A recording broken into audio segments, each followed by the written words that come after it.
मुंडे साहेबांवर प्रेम करणाऱ्या लोकांना लाभो आणि सदैव त्यांच्या भविष्याचा विचार, त्यांच्या भविष्याचा वेध घेणारं नेतृत्व लाभो, हीच तुमच्या सर्वांच्या समोर मी ईश्वराला, भगवान बाबांना प्रार्थना करते। आज हा कार्यक्रम आहे। या कार्यक्रमासाठी शिवसेनेचे जिल्हा प्रमुख भाऊसाहेब घुगे यांच्या घरी भेट होती खरं तर, आणि आमचे बंधू आमदार मुंडे साहेबांचे लाडके अर्जुन भाऊ हे मला म्हणले ताई मी पुढे जाऊन थांबतो। मग मी म्हटलं चला मी येते। या कार्यक्रमाला मंचावर आवर्जून दुसरे आमदार ज्यांनी उडाण भरलेली आहे निवडणुकीमध्ये आणि जिंकलेले आहेत, हिकमत उडाण, अरे त्यांचं भाषण नाही काय माझ्यामुळे मी बसू का खाली, तुम्ही परत माझं लक्षच नाही, मला वाटलं त्यांनी मला बोलवलं म्हणून मी उठले। आमचे दुसरे उजव्या बाजूला बसलेत छोटे भाऊ बुलढाण्यातून आलेले आहेत, सिंदखेड राजाचे आमदार मनोज कायंदे, संपर्क प्रमुख पंडित दादा भुतेकर, विष्णुभाऊ पाचफुले शहराचे प्रमुख, भाऊसाहेब घुगे त्यांचा सर्व परिवार आणि समोर उपस्थित असलेले सर्व वडीलधारी मंडळी, माझ्या माता भगिनी आपल्या गच्चीवर पूर्ण भरले तिकडे वाटतं, समोर उभे आहेत हो ना, आणि एवढा या कार्यक्रमाला जोश असा भरून घोषणा वगैरे देऊन उत्साह वाढवणारे माझे युवा बांधव,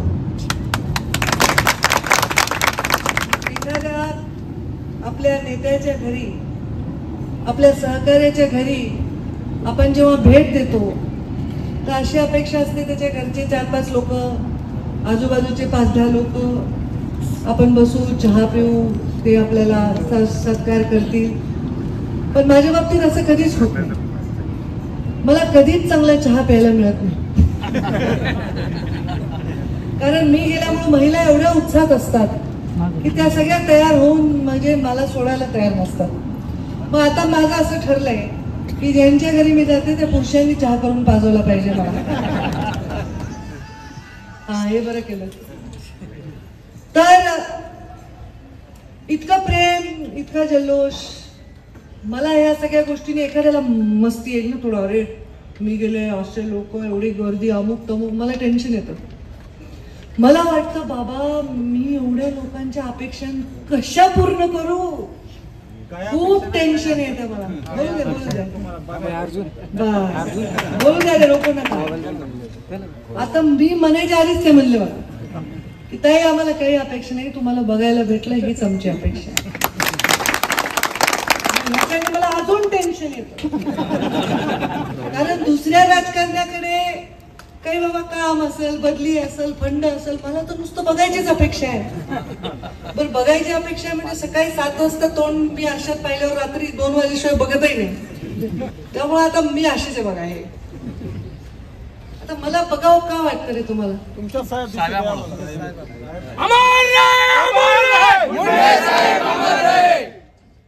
मला बघावं का वाटतं तुम्हाला?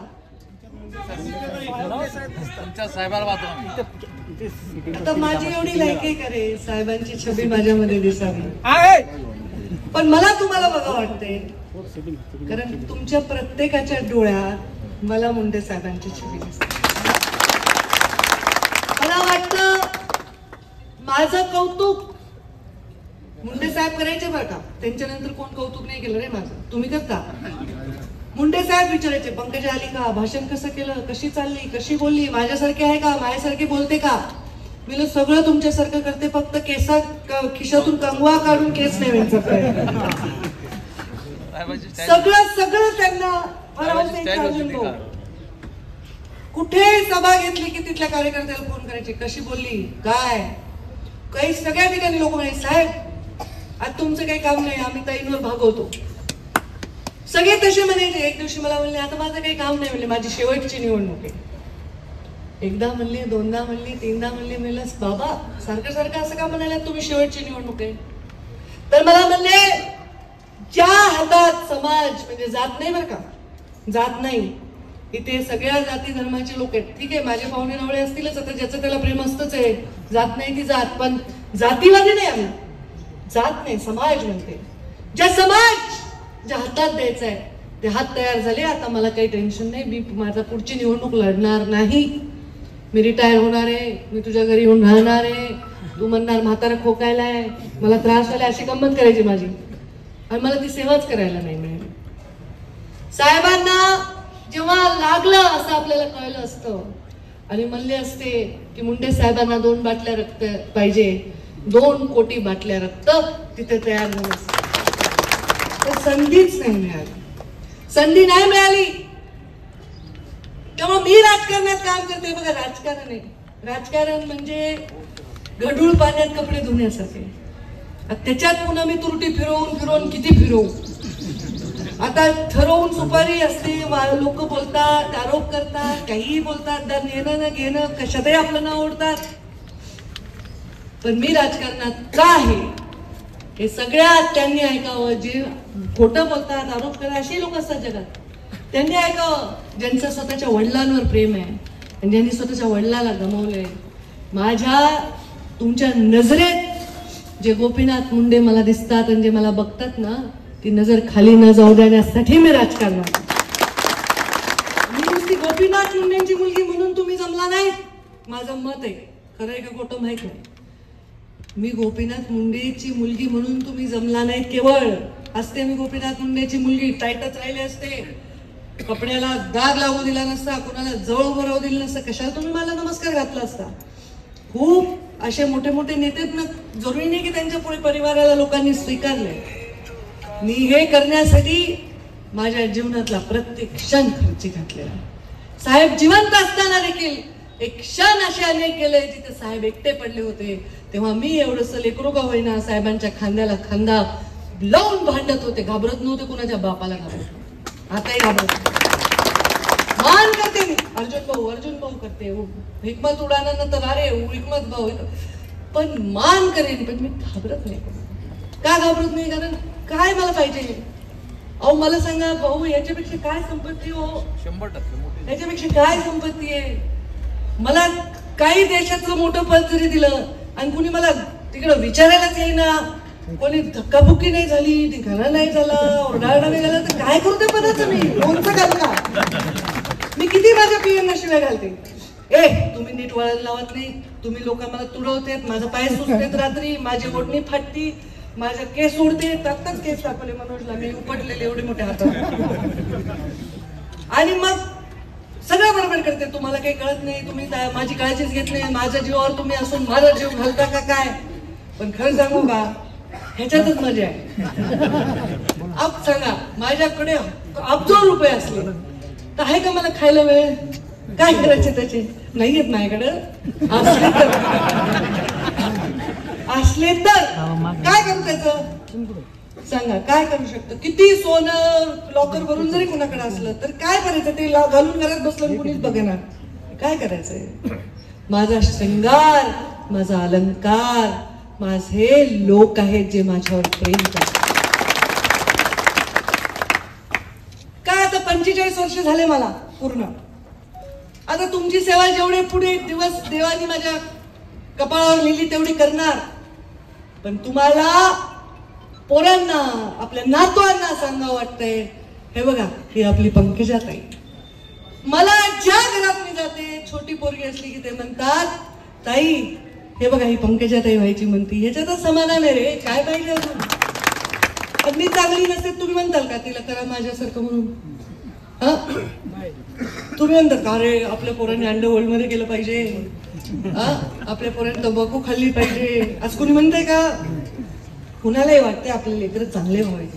आणि लेकरं चांगले व्हावे हे केवळ कुठल्या सिंहासनावर बसून, कुठल्या खुर्चीवर बसून ते प्रेम येत नसतं. हे माझ्यासाठी महत्वाचं आहे.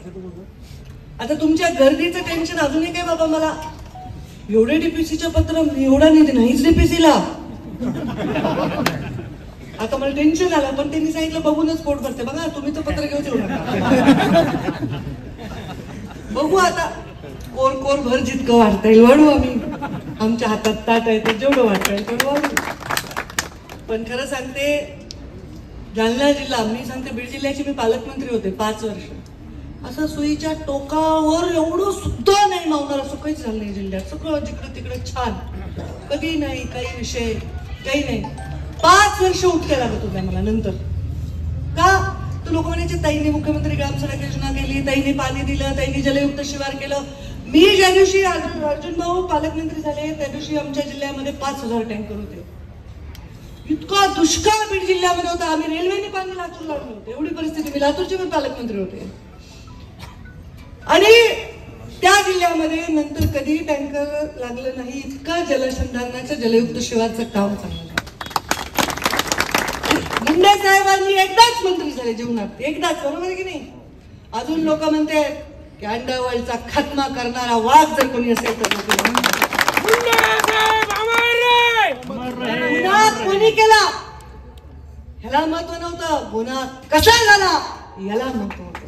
का झाला याला महत्व होतं. आता बघा, मध्ये कोणतरी ड्रग्सचे काहीतरी केस झाले. मोठ्या माणसाचं बापाचं लेकरू असलो एवढा इश्यू झाला, इतका इश्यू झाला. पण माझं म्हणणे, ड्रग्ज मिळतात कसं. मुंडे साहेब तेव्हा म्हणायचे की मी अंडरवर्ल्डचा खात्मा करणार आहे, कारण हे अंडरवर्ल्ड ड्रग आणून आमच्या लहान लेकरांचं, आपल्या भविष्याचं, आपल्या भारताचं भविष्य खतम करतंय. हे ड्रग मुक्त मला करायचंय. तेव्हा ते खूप कडक कारवाया केल्या त्यांनी. खूप त्यांना ते दिसायचं भविष्य. आता माझ्याकडे जो रोल आहे त्याच्यात मी काम करू शकते. आता माझ्याकडे आहे पशुसंवर्धन. बकऱ्या, कोंबड्या, वराह. माझे केंद्रीय मंत्री आले, मला म्हणले पंकजा बहुत अच्छा शब्द है तुमने, हम तो सुअर बोलते थे. म्हणलं नाही, वराह पालन. असलं काय असेल तर सांगा बाबा. आता काय माझ्याकडे 25-15 पिंजरे काही नाही. आणि पर्यावरण आहे पुन्हा, त्यामुळे फटाके काही फोडू नका माझ्या स्वागतात. प्रदूषण करतात. एक तर मी जिथे जाते तिथे ऑक्सिजन असंही कमी व्हायलंय. एवढे माणसं इथे श्वास गेल्यावर इथे ऑक्सिजन कुठून येणार आहे. पण जे माझ्याकडे आहे त्याच्यात मी काम करेन. माझा स्वभाव आहे आपल्या नियमाने काम करायचं. मी कधीही नियम तोडत नाही. मोठ्या माणसासाठी, लहान माणसासाठी नियम मोजतच नाही. गरीब माणूस आहे, सामान्य माणूस आहे, त्याला नियमाचं काय, कोणी माझ्यावर टीका करा नाही तर काय करा, कधीच मी त्याच्यावर चिंता करत नाही. त्यामुळे काम करत असताना या जिल्ह्याचा विश्वास जे तुम्ही सगळ्यांनी दाखवलाय, मी प्रयत्न करेन. मी म्हणत नाही मी 100% सगळं चांगलंच करेन. मी चांगलंच करेन हो, पण आता चांगलं म्हणणारे पण पाहिजे नाही या जगात. अहो, ह्या देशात रामाला सोडलं नाही, कृष्णाला सोडलं नाही. आपण तर साधे माणसं आहेत आणि कलियुग आहे पुन्हा. इथं खोटं बोलणाऱ्यांची चालली. त्यामुळे हे चालणार. आपण निश्चल राहायला पाहिजे. आपण बिलकुल विचलित नाही झालं पाहिजे. भले काय प्रसंग येऊ, आपल्या हृदयाला माहिती आहे, आपल्या लोकांच्या नजरेमध्ये आपल्या इज्जत आहे. आपण जे काम करतोय ते काम निश्चलपणे करत राहायचा संस्कार मुंडे साहेबांनी मला दिले. त्यांनी एवढं मोठं दायित्व मला दिले. अरे, माझ्या बापाच्या चितेला अग्नी द्यायचा अधिकार माझ्या बापाने मला दिलाय. मला त्याचा अभिमान आहे. 6 मुली झाल्या तरी चितेला अग्नी देण्यासाठी 7व्यांना मुलगा व्हावा असा नवस बोलणाऱ्या बापापेक्षा माझा बाप कितीतरी श्रेष्ठ. मला त्याचा अभिमान. अशाच मुली तुमच्या घरी जन्म, आणि त्या मुलींच्या घरी गोपीनाथ मुंडे सारखे पुत्र जन्मो. माझ्या छत्रपती शिवरायांना, आता मला सांगा, छत्रपती शिवरायांचा पुतळ्याला हार घालतो तिथे पोरं नुसते धिंगाणे घालायला. तुम्ही अरे पकडलं मी माया येते रे. आमचाच महाराज आहेत ते नसते तर आज आपण कुठे असतो. 16 वर्षाच्या लेकरांनी इतिहास घडवला नसता तर आज आपल्या राज्याचं काय झालं असतं. छत्रपती शिवरायांना ये बेटा तुला खाऊ पिऊ घालते असं जिजाऊ म्हणत बसल्या असत्या, हातात तलवार दिली नसती तर आपलं काय झालं असतं. छत्रपती शिवरायांना पराक्रम देणारी त्यांची माता आहे. आणि नुसती माता नाही, शिवरायांची लेक पण कमी पराक्रमी नव्हती.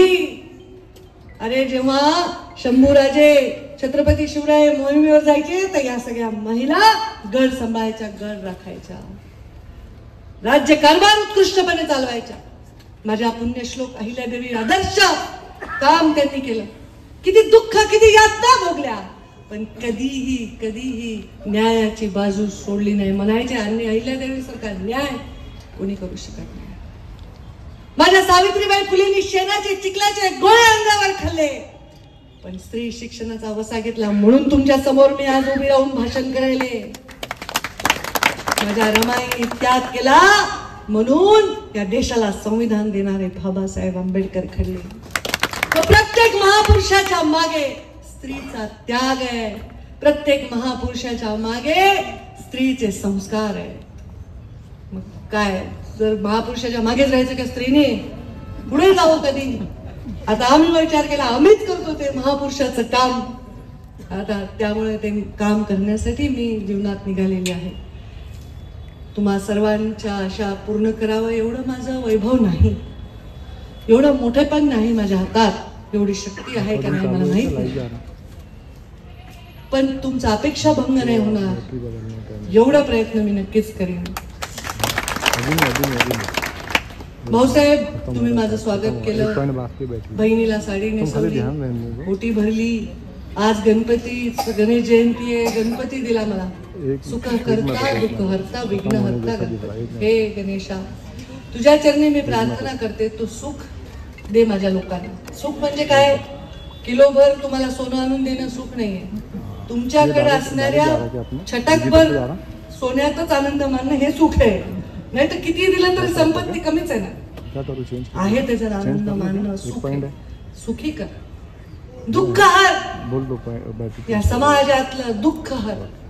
जाती पातीच्या या सगळ्या भिंती मोडून लोकांना एकमेकांच्या गळा भेटी करू दे, लोकांना एकमेकांच्या हातात हात घेऊन फिरू दे, लोकांना एकमेकांना मानवतेच्या दृष्टीने बघू दे. हेच प्रार्थना गणेशाच्या चरणी करते. आणि विघ्न तुमच्यावर जर काही येणार असेल तर हे ईश्वरा, हे विघ्न माझ्यावर आणलंच तरी चालेल, पण माझ्या गरीब समाजाच्या माणसावर विघ्न आणू देऊ. हीच मी ईश्वराच्या चरणी प्रार्थना करते. सतत नामस्मरण करते, देवपूजा करते. माझ्या जिभेवर ज्याच्यातून ईश्वराचं नाव मी घेते त्या जिभेतून मी कधीही खोटं बोलणार नाही. जे जमते ते हो म्हणेन, नाही जमते ते नाही म्हणेन. तुम्हाला माहिती, ज्यांच्या आयांनी नाही म्हणलंय ना ते मुलं मोठे झाले. आयांनी ज्या मुलाचे फाजील लाड केले ते मुलं वाया जातात. मी तुमची आई आहे, म्हाताऱ्या माणसांची पण आई बरं का. छत्रपती शिवरायांना शिस्त लावली जिजाऊनी, शिवबा तलवार घे, लावली ना. आणि नुसती शिवरायांनी लावली, नातूही सांभाळला. हो, नातवाला पण प्रेम दिलं बापाचं, आईचं. अहिल्या देवींनी तर हत्तीच्या पायाखाली देईन जर कोणी माहिलेकडे नळाकडे नजर. शिस्तेवर सगळी बेस्ट आहे बाबांनो. त्यामुळे तुम्हा सर्वांना मी कधी ते प्रेम द्यायचा प्रयत्न करीन. कधीही तुम्हाला चार गोष्टी नाही म्हणीन, पण खरं बोलीन. एखादी जमलं तर जीवापाड प्रयत्न करीन, नाही जमलं तर पाठीवर हात फिरून बाबा नाक सोड, दुसरं काहीतरी करू. नाही तर लोक डिप्रेशन मध्ये जातात. हो, वेडे होऊन जातात लोक. तसं नाही करायला पाहिजे. ह्या तरुण पिढीला फार घाई लागते प्रत्येक गोष्टी आत्ताच मिळायला पाहिजे. बरं, त्यांना चवही राहत नाही दुसऱ्या दिवशीच. आज आली गाडी 10 लाखाची, दुसऱ्या दिवशी बोर व्हायला. नवीन आली मार्केटमध्ये, रोज मार्केटमध्ये नवीन वस्तू आल्यात ना. हे जग वेगळं आहे. आमच्या काळात वेगळं होतं. हौस वाटायची दिवाळीची, बाबा कपडे आणणारे, आम्हाला मिठाई मिळणारे. असं आताची काळाची, म्हणजे मी एवढी म्हातारी एवढी जुनी नाही आहे, पण काळ आता पहिले कसं 20 वर्षांनी काळ बदलायचा, आता 5 वर्षांनी काळ बदलायला. त्याच्यामुळे सगळ्या वागण्यात लोकांच्या बदल आहे. तरुणांनो, व्यसनापासून दूर राहा. आता व्यसनी होऊ नका म्हणते. काही ट्राय बी केलं असेल तर माझं काही आक्षेप नाही, पण व्यसनी होऊ नका. एन्जॉय करा जीवन, पण जीवनाला एन्जॉय तुम्ही करा. वस्तूंना तुम्हाला एन्जॉय करायची वेळ येऊ देऊ नका. डोकं आपलं फोकस ठेवा, आपलं आयुष्य घडवा. चांगले विचार कठीण जरी असले तरी लॉंग टर्म चालतात. वाईट विचार थोडे दिवस छान वाटतं, पुन्हा ढगातून खाली जातं माणूस. त्यामुळं चांगले घडा आयुष्य, हेच तुमच्यासाठी मी गणेशाच्या चरणी प्रार्थना करते आणि माझं हे प्रवचन थांबवते. जय हिंद, जय महाराष्ट्र.